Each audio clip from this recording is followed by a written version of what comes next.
एक छोटा सा गांव है जहां पुरानी हवेलियां हैं और एक सुंदर लेक है। इस गांव में एक छोटी लड़की रहती है जिसका नाम मीना है। मीना को खिलौने बहुत पसंद हैं और उसके पास एक पुरानी गुड़िया है जो उसकी दादी ने दी थी। गुड़िया का नाम रोजी है। मीना हमेशा रोजी के साथ खेलती है और उसे कभी अकेला नहीं छोड़ती। एक रात मीना बिस्तर पर लेटकर अपनी दादी की कहानियां सुन रही होती है। दादी उसे एक पुरानी कहानी सुनाती हैं कि कैसे कुछ खिलौने जिंदगी हासिल कर लेते हैं जब उन्हें बहुत ज़्यादा प्यार दिया जाए। मीना हंस देती है और रोजी को गले लगा लेती है, मगर उसे नहीं पता कि उसकी दादी की कहानी में एक गहरा राज छुपा है। रात के वक्त मीना की आंख खुलती है। मीना देखती है कि रोजी उसके बिस्तर के पास बैठी है। मीना को लगता है कि उसने रोजी को तकिए के पास रखा था, मगर उसने ज़्यादा तवज्जो नहीं दी। अगली सुबह मीना की अम्मी नाराज होती हैं कि मीना ने किचन में खिलौने फैला दिए हैं। मीना हैरान होती है क्योंकि वो किचन में गई ही नहीं थी। शाम को जब मीना अपनी पढ़ाई कर रही होती है तो उसे अपने पीछे से किसी की सरगोशी सुनाई देती है। वो पीछे मुड़कर देखती है तो वहां कोई नहीं होता सिवाय रोजी के, जो अब शेल्फ पर बैठी थी और उसे घूरे जा रही थी। मीना को थोड़ा सा डर लगता है, मगर वो सोचती है कि ये उसका वहम है। एक दिन मीना के अब्बू घर से बाहर जा रहे होते हैं और मीना को अकेला घर पर छोड़ देते हैं। मीना अपनी पसंदीदा किताब पढ़ने लगती है। अचानक उसे घर के अंदर से अजीब सी आवाज़ें सुनाई देती हैं, जैसे कोई बर्तन तोड़ रहा हो। मीना डर जाती है और चुपचाप बैठ जाती है। फिर उसे लगता है कि कोई सीढ़ियों से ऊपर आ रहा है। मीना अपने कमरे का दरवाज़ा बंद कर लेती है और बिस्तर के नीचे छुप जाती है। दरवाजे पर एक हल्की सी नॉक होती है, फिर एक और नॉक। मीना सांस रोके बैठी रहती है। दरवाज़ा आहिस्ता से खुलता है और रोजी का सर अंदर झांकता है। उसकी आंखें अब भी पत्थर की तरह हैं, मगर मीना को लगता है कि वो उसे देख रही है। मीना को अब यकीन हो जाता है कि रोजी नॉर्मल नहीं है।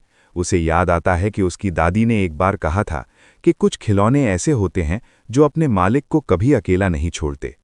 मीना रात को सोती है और उसे एक ख्वाब आता है कि वो एक अंधेरे कमरे में बंद है और रोजी उसके गिर्द घूम रही है। रोजी की आंखें चमक रही हैं और उसके होंठों पर एक शैतानी मुस्कुराहट है। मीना की आंख खुलती है और वो देखती है कि रोजी उसके तकिए के पास बैठी उसे घूर रही है। मीना फौरन बिस्तर से उतरती है और बाहर भागने की कोशिश करती है, मगर दरवाज़ा बंद है और अंदर से लॉक है। मीना को समझ नहीं आता कि वो क्या करे। वो खिड़की से बाहर देखती है, मगर वहाँ कोई नहीं होता। मीना रोजी को देखती है। गुड़िया बिस्तर पर खड़ी है और उसके हाथ आहिस्ता आहिस्ता हिल रहे हैं। रोजी का मुंह खुलता है और उससे एक हल्की सी सरगोशी निकलती है। तुम सिर्फ मेरी हो मीना। मीना डर के मारे चीखती है और गुड़िया को फेंक देती है। गुड़िया दीवार से टकराकर टूट जाती है। मीना को लगता है कि खतरा टल गया है, मगर गुड़िया के टूटे हुए पार्ट्स खुद ब खुद जुड़ने लगते हैं और उसकी आंखों से खून निकलना शुरू हो जाता है। रोजी अब पहले से ज़्यादा खौफनाक लग रही होती है।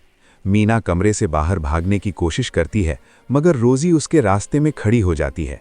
रोजी का साइज बढ़ना शुरू हो जाता है और वो एक इंसानी शक्ल इख्तियार कर लेती है, मगर उसका चेहरा अब भी गुड़िया जैसा है।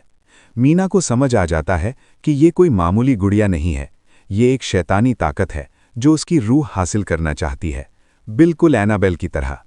मीना को अपनी दादी की कहानी याद आती है कि कैसे प्यार और अच्छाई बुराई को हरा सकती है। मीना फौरन अपने कमरे में जाती है और वहां से अपनी दादी की दी हुई एक पुरानी बाइबल निकालती है। मीना बाइबल को खोलकर उससे बुलंद आवाज में दुआ पढ़ना शुरू करती है।